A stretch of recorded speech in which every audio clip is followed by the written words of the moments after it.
Oh, the grill is gone. The grill is gone? Nickelodeon isn't the network that raised us anymore. It's a nostalgia-drenched zombie stumbling through brand deals and TikTok trends like it's doing the Ren and Stimpy dance, but with dead eyes. A corporate shell wrapped in neon orange, trying desperately to stay relevant while bleeding out creativity in real time. The soul consumed by executive meetings, the magic lost in a sea of rebooted garbage and forced diversity arcs, and the slime? Oh, it's still here, but now it feels like a symbol of the mess they can't clean up. Need to take over your bodies. So buckle up, grab your orange blimp, and prepare for a post-mortem on the channel that once ruled your childhood. This is The Downfall of Nickelodeon, a slime-covered tragedy in several acts. And the big question we're digging into, can Nick rise from the slime, or are we just watching the final credits roll on the Orange Empire? Let's rewind. Back to a time when kids' shows didn't talk down to kids, and humor didn't feel like it was filtered through a corporate focus group. Before the slime, before the chaos, before SpongeBob memes, there was Pinwheel. Nickelodeon's original name when it launched in 1977, a small educational cable channel for preschoolers. In 1979, it rebranded as Nickelodeon, named after the 5-cent movie theaters of the early 1900s.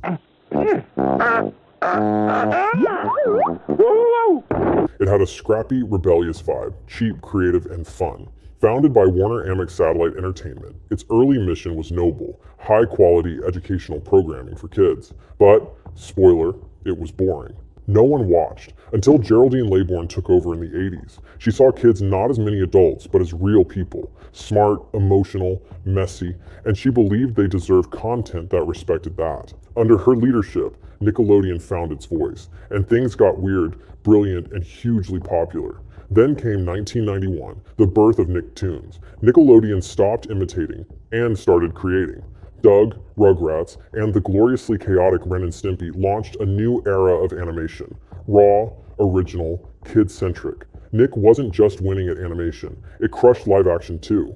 Legends of the Hidden Temple, obstacle course insanity for a plastic monkey idol. All that were sketch comedy for kids that didn't feel watered down. Keenan and Kel, The Amanda Show. Are you afraid of the dark? Legit horror for preteens, braver than Goosebumps. Meanwhile, animated gems kept coming. Cat Dog, Stop! Stop! Rocket Power, weird, loud, and loved.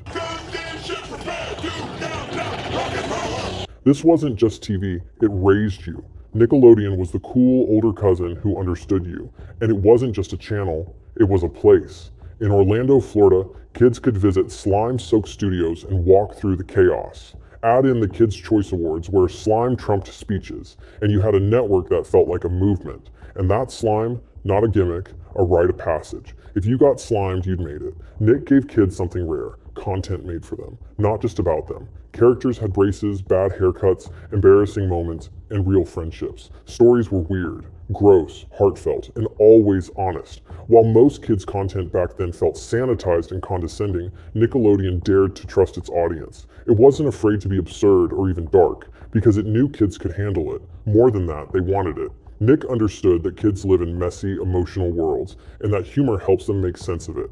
So the channel met them where they were, emotionally, socially, creatively. And it struck a balance. For every fart joke, there was a moment of friendship. For every slime explosion, a hidden life lesson, wrapped in a DIY rebellious style that felt real. Nick told a generation, you're not too weird, you're not too loud, you're not alone. Why did it work? Because it tapped into something real. Nickelodeon asked, what if we gave kids real comedy, real stakes, and a little chaos?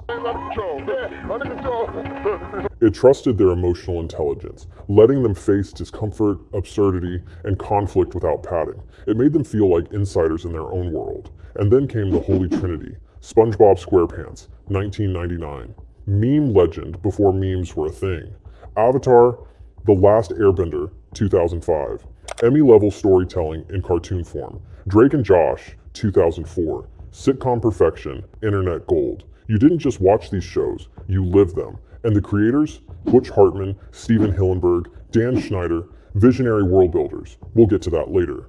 They didn't just make shows, they made you feel something. But somewhere in the 2010s, something shifted. Nickelodeon lost its edge. The soul faded. The weirdness replaced with corporate polish. The content felt safe, predictable, overproduced. It looked bright and energetic, but felt emotionally empty. Still, let's not rewrite history. Before the fall, there was a second golden age. iCarly. A game. They use blowtubes with little paintballs. Victorious. Do I not have a happy-go-skippy personality? Zoe 101. I signed us up to be on the planning committee for Spring Fling. Us. These shows slapped. They were quotable, energetic, and genuinely fun. To an entire generation, they were Nickelodeon. But beneath the surface, things were changing. The chaos contained, the weirdness sanitized. And one man was behind nearly all of it. Dan Schneider, Drake and Josh, Zoe 101, iCarly, Victorious. His name was on everything. But behind the scenes, things were more complicated. And we'll come back to that. In 2018, Nickelodeon quietly cut ties. No big press release, just gone. With him disappeared the last traces of messy, unfiltered kids' content. Love him or not, Schneider represented a kind of creative chaos that no longer fit the brand. You won't tell anyone.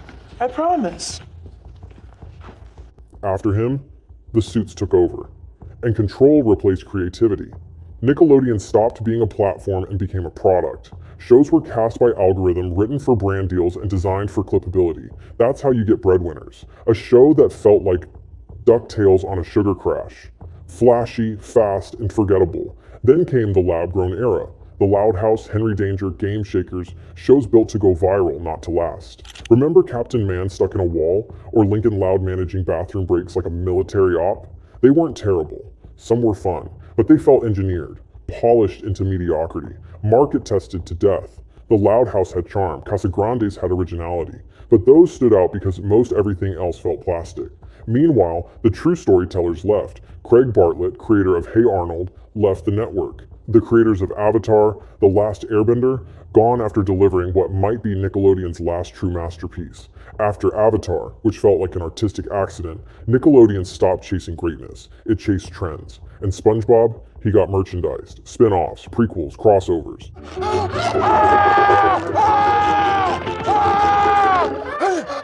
By the mid-2010s, SpongeBob reruns dominated the schedule, sometimes airing back-to-back for hours on end. Instead of creating new icons, they microwaved the old ones. Desperate, Nickelodeon pivoted.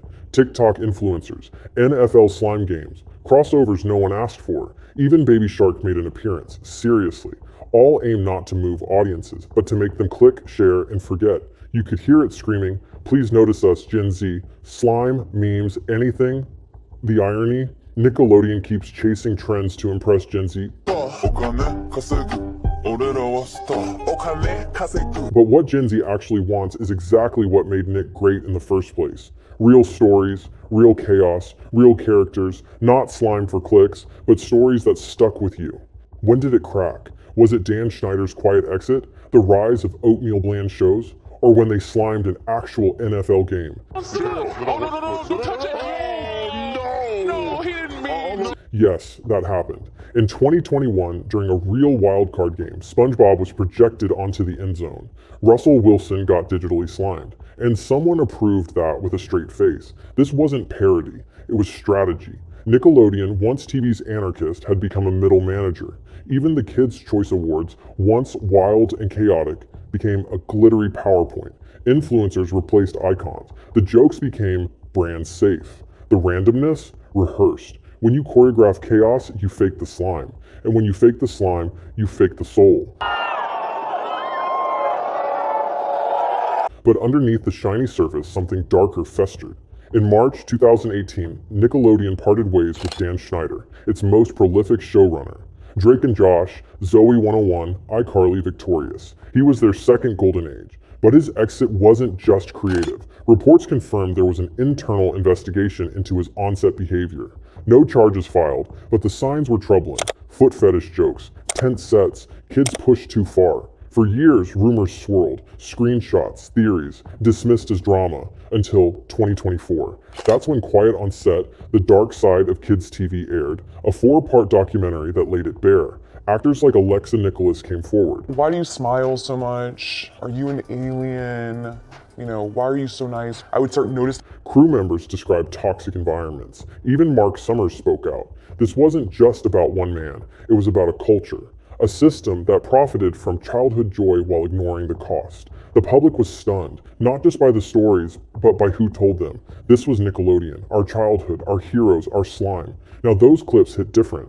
The laughter turned uneasy. The silence felt heavy. Nickelodeon acknowledged the documentary, but the damage was done. Because the real betrayal wasn't what happened, it's how long it was ignored. Meanwhile, the network stopped innovating. It played it safe. More SpongeBob reruns, spin-offs designed for bingeability. No new legends, just leftovers. And while Nickelodeon coasted, YouTube, Netflix, and Disney Plus stole the audience. Kids didn't want fake chaos. They wanted truth. And the one network that used to get that forgot how. Nickelodeon didn't explode. It leaked away through every bland reboot, every cameo, every quiet HR memo, until only the logo remained and the memory of what it used to mean.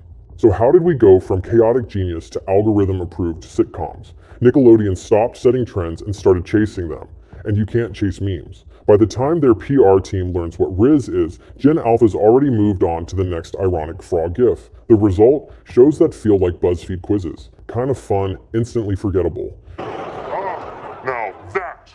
TikTokified scripts, try-hard catchphrases, and characters that sound like brand mascots. And viewers noticed. Memes say it all.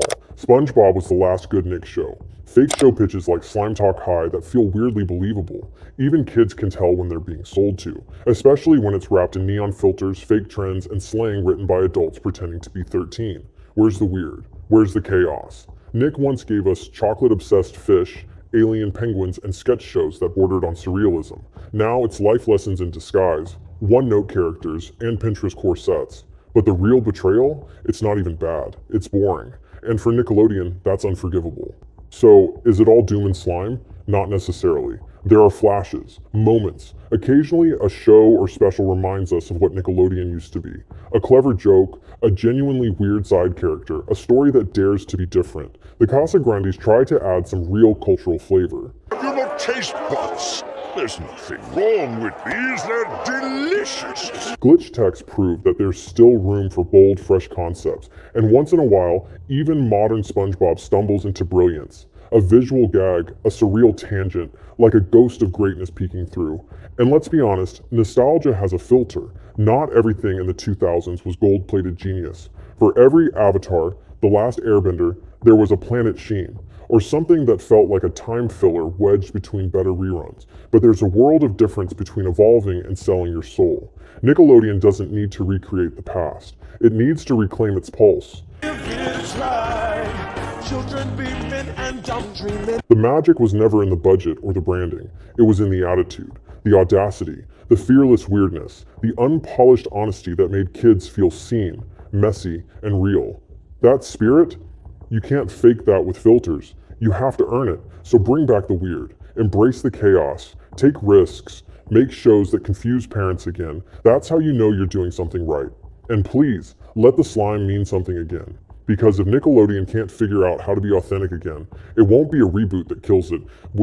It'll be slow, silent irrelevance.